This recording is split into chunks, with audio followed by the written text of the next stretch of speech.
જય માતાજી મિત્રો, શ્રી કિચનમાં આપનું હાર્દિક સ્વાગત છે। આજે આપણે બનાવશું સુરણનું શાક। તો પહેલાં તો આ સુરણ ઉપરથી છોલી અને 3 પાણીએ ધોઈને સુધારી લીધું છે। પછી આ ખડા મસાલા છે, બાદિયા, લવિંગ અને તમાલપત્ર। આ ગરમ મસાલો છે, રેગ્યુલર મસાલા છે, સ્વાદ પ્રમાણે મીઠું છે। તો હવે આપણે વઘાર કરીને દેખાડશું। તો જો હવે તેલ આવી ગયું છે, એમાં આપણે અડધી ચમચી રાઈ નાખશું, અડધી ચમચી જીરું નાખશું, પછી જે આ ખડા મસાલા છે એ નાખી દેવાના।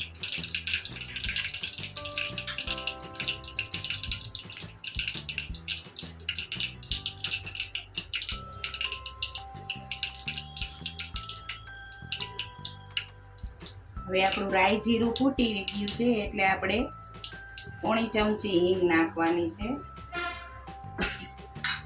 હવે વઘાર કરશું।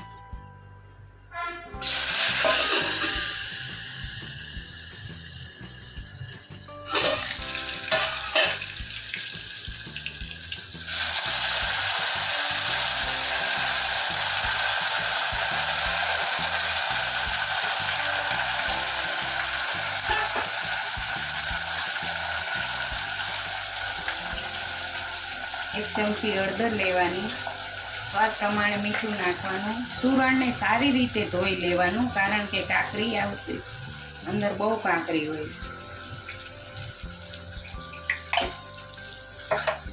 એને મિક્સ કરી દઈશું।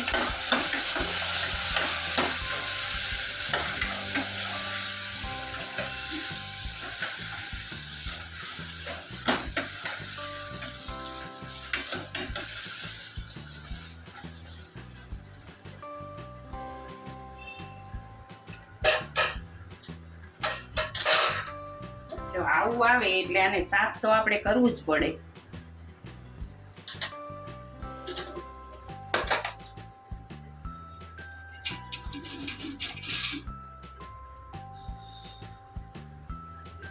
તમારે જેટલું તીખું જોતું હોય એટલું મરચું લેવાનું।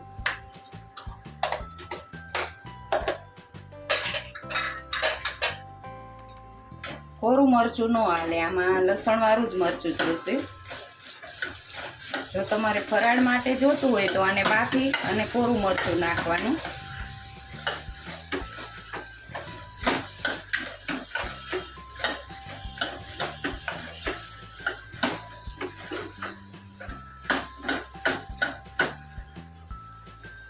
હવે આ એક નાની ચમચી ગરમ મસાલો લીધો છે એ નાખવાનો।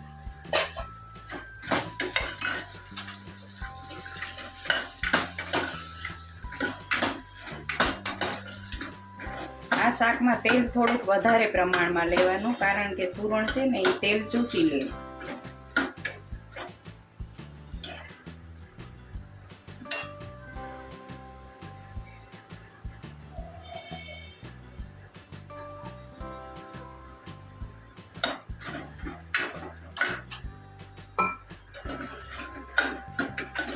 હવે જો મરચું મિક્સ થઈ ગયું છે, હવે પાણી નાખશું આપણે।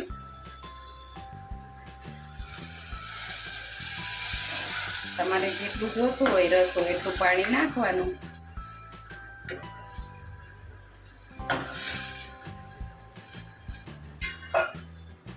અત્યારે મેં અડધો ગ્લાસ પાણી લીધું છે। થોડુંક ધાણા જીરું નાખવાનું।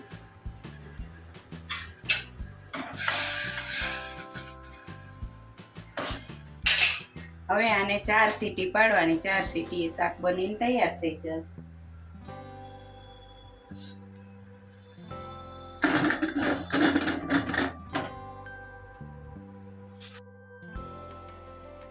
તો હવે આપણે જોઈ લેશું કે શાક બનીને તૈયાર છે। તો જુઓ તમે, આપણું શાક બનીને તૈયાર છે। હવે ઉપરથી આપણે કોથમીર નાખશું।